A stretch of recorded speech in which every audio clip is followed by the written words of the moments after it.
السلام علیکم ورحمۃ اللہ وبرکاتہ۔ دوستو، ہم آج اس ویڈیو میں آپ لوگوں کو ایک اہم مسئلہ نماز کے متعلق بتانے والے ہیں، جس کی وجہ سے اکثر لوگ یہاں پر غلطیاں کرتے ہیں، تو اس غلطی کی وجہ سے لوگوں کا نماز بھی نہیں ہوتا ہے۔ دیکھیں، سب سے پہلے بات یہ ہے کہ یہاں پر یہ بچے پریکٹیکل کے لیے بیٹھے ہوئے ہیں۔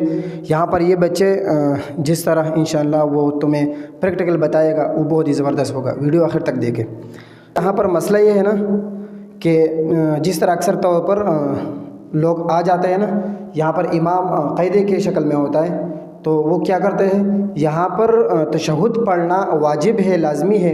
یہاں پر اسی طرح ہوتے ہیں، آپ دیکھیے مثال کے طور پر میں مقتدی آ گیا ہوں، یہاں پر امام سے بیٹھے ہوئے، ابھی دیکھیں میں آتا ہوں، یہ جیسے اٹھے گا انشاءاللہ میرے لیے کیا کرنا چاہیے، میں مقتدی ہوں۔ اب دیکھیں بس ساتھ دوبارہ آ گیا ہوں واپس، یہ غلط طریقہ ہے، ٹھیک ہے۔ اب جو ہے نا صحیح طریقہ میں آپ لوگوں کو بتانے والا ہوں کہ مجھے کیا کرنا چاہیے۔ مجھے یہاں پر امام جب کھڑا ہو جائے اور میں بیٹھ گیا ہوں تو مجھ پر واجب ہے کہ میں تشہد آخر تک پڑھوں۔ دیکھو ابھی میں صحیح طریقہ بتانے والا ہوں، ابھی میں دوبارہ آ گیا ہوں، دیکھیں ابھی یہاں یہ اٹھے گا۔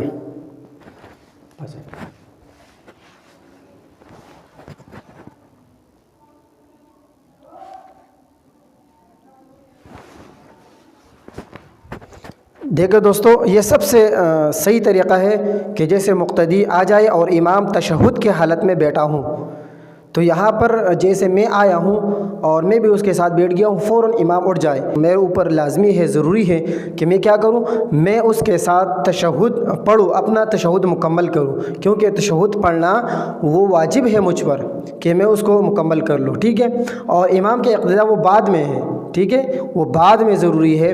تو یہاں پر اس مسئلے کا بہت خیال کرے کہ جیسے آپ لوگ انٹر ہو جائے اور امام کے ساتھ شامل ہو جائے اور امام تشہد کی حالت میں ہو، یعنی اتحیات پڑھ رہا ہو، تو آپ یہ نہ کریں کہ اس کے ساتھ اٹھ جائیں، نہیں، آپ اپنا تشہد عبدہ و رسولہ تک مکمل کر لیں، اس کے بعد اٹھ جائے اور امام کا اقتداء شروع کر لیں۔